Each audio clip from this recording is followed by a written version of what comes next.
ये संगतमा जिंदा पीर इलाकात कगूं जिंदा पीर लहड़े शाह फेदखें ए मुस्मा अपना मठा बीरो लेकिन कच्ची निवालक फेदखें शें ए पहाड़ी ऐसे अंदरा तुमन खोसा आबाद हैं ए फलवा तुमन बुजदार हैं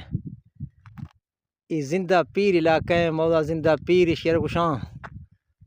संगत में फजी खां ए इलाका हम सुखा मौला शहीद गुशी जी जी मौला शहीद गुशी जी इलाका जिंदा पीर है इलाका से पता मौला शहीद है शाह पता मौला जिंदा पीर में मौला जिंदा पीर है यहां का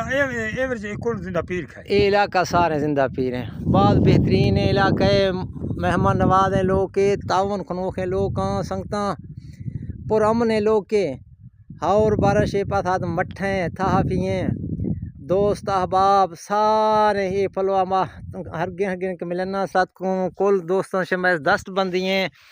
एक फीर एक खलेर ये शान नवा जना यार जंगल है रौनक बाकी दरख्त जो चीज़ें छिने खास करे फीरानी खलेरानी ये मौसम है रौनक ऐशा नवा जना संगता नमानी अल्लाह हाफिज़ कनो खुदा हाफिज़ अल्लाह हाफिज़।